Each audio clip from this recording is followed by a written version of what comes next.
बिहार विधानसभा चुनाव अपने चरम पर है और सियासी बयानबाजी अब तल्ख होती जा रही है।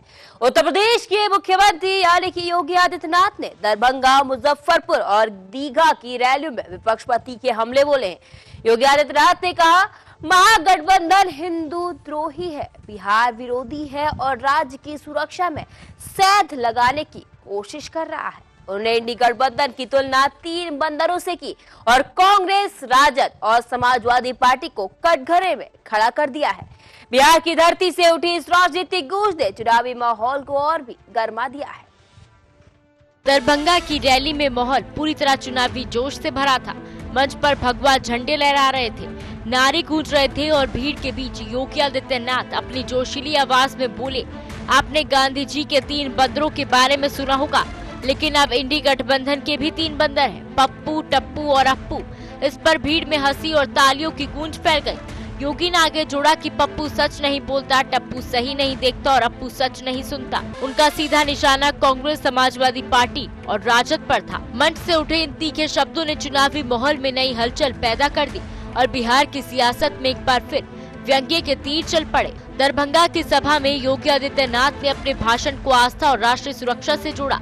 मंच से उन्होंने कहा कि कांग्रेस और राजद जैसे दल मां जानकी और भगवान राम की भावनाओं के खिलाफ खड़े रहे हैं। उन्होंने राम मंदिर निर्माण का विरोध किया और आज भी राम नाम लेने से कतराते हैं। योगी ने ये बात उस भूमि पर रखी जिसे सीता जी का मायका यानी जनकपुरी कहा जाता है। उन्होंने भीड़ को संबोधित करते हुए कहा कि जो लोग इस पवित्र धरती पर आकर मां जानकी के सम्मान को भूल जाते हैं, वे बिहार की संस्कृति के दुश्मन हैं। उनके शब्दों में आस्था, राजनीति और पहचान का संकल्प साफ दिखा। योगी आदित्यनाथ ने अपने संबोधन में बिहार की जनता को जाति की राजनीति से ऊपर उठने का संदेश दिया। उन्होंने कहा कि अब समय आ गया है जब लोग धर्म और राष्ट्र की रक्षा के लिए एकजुट होकर खड़े हों। उन्होंने आरोप लगाया कि राजद और कांग्रेस ने बिहार को बंदूकों की राजनीति दी, अपहरण को उद्योग बना दिया और माफियाओं को संरक्षण दिया। मंच से उन्होंने कहा कि हमने बुलडोजर चलवाकर उन्हीं की छाती पर कानून का पहिया घुमाया और अपराध को खत्म किया। उनके तीखे शब्दों के साथ मंच पर भाजपा कार्यकर्ता जय श्री राम के नारे लगाने लगे और भीड़ एक रहेंगे, नेक रहेंगे के स्वर में गूंज उठी। माहौल में जोश और नारेबाजी का संगम दिखा। दरभंगा से शुरू हुई मुख्यमंत्री योगी आदित्यनाथ की ये सियासी पदयात्रा जब मुजफ्फरपुर पहुंची तो माहौल पूरी तरह से चुनावी रंग में रंगा हुआ नजर आया।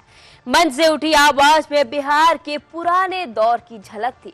1992 से 2005 के बीच का वो समय जब भय और भ्रष्टाचार राज्य की पहचान बन गया था।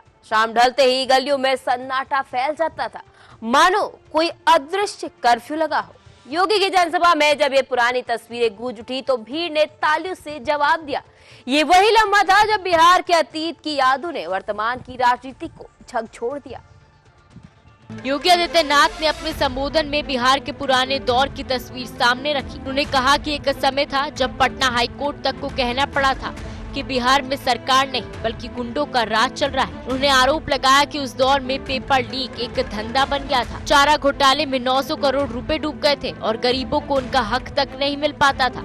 योगी ने राजद सरकार को खानदानी माफिया बताते हुए कहा कि वही लोग अब फिर से सत्ता में लौटने का सपना देख रहे हैं। उन्होंने लोगों से अपील की कि बिहार को फिर से उस अराजक दौर में लौटने से बचाना होगा। योगी आदित्यनाथ ने अपने संबोधन में बिहार की जनता को आगाह करते हुए कहा कि अगर वे फिर से पुराने दौर को आमंत्रित करेंगे तो राज्य का विकास ठहर जाएगा। उन्होंने बताया कि डबल इंजन की सरकार ने सड़कों, शिक्षा, बिजली और स्वास्थ्य जैसे क्षेत्रों में लगातार काम किया है और बिहार को नई दिशा दी है, लेकिन अगर सत्ता फिर से विपक्ष के हाथों में चली गई तो सब कुछ वही लौट जाएगा जहां से बिहार ने मुश्किल से आगे बढ़ना शुरू किया था।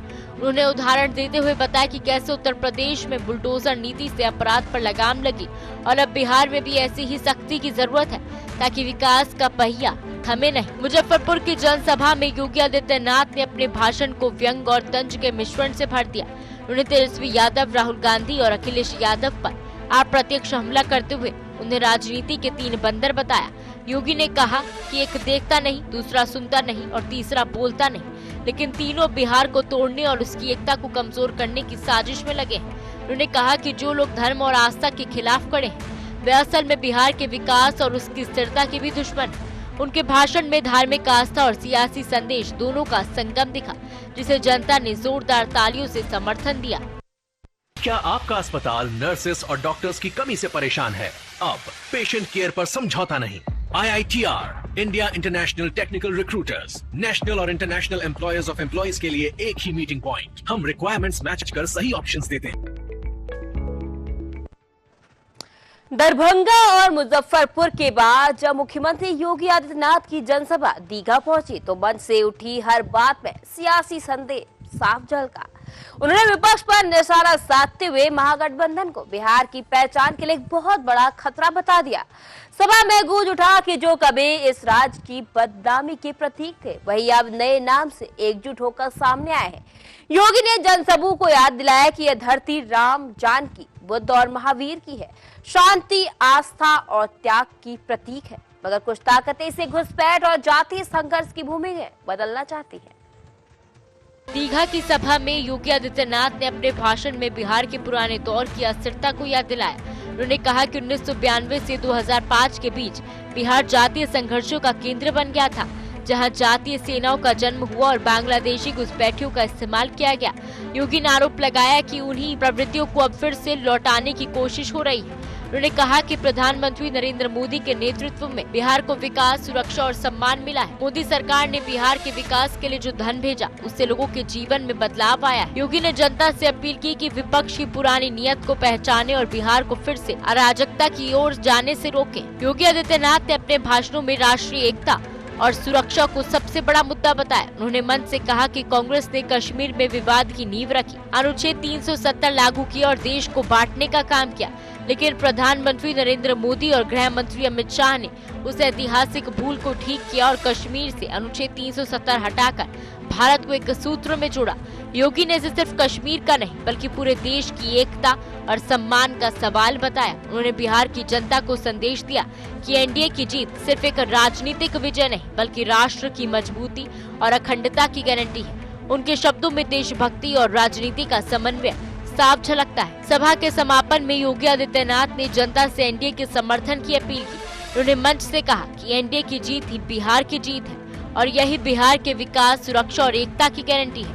उन्होंने नारा दिया, ना बटेंगे ना कटेंगे, एक रहेंगे तो सुरक्षित रहेंगे। योगी ने भरोसा दिलाया कि भाजपा सिर्फ चुनाव जीतने नहीं बल्कि बिहार को अपराध, भ्रष्टाचार और जाति राजनीति से मुक्त करने के लिए मैदान में है। उनके भाषण के बाद सभा स्थल जय बिहार, जय योगी के नारों से गूंज उठा। योगी की रैलियों से ये संदेश साफ दिखा कि भाजपा बिहार चुनाव को आस्था, राष्ट्रवाद और विकास के मुद्दों पर केंद्रित रख रही है। अब नजर इस पर है कि एक रहेंगे नेक रहेंगे का ये नारा जनता के दिल में कितनी गूंज पैदा करता है।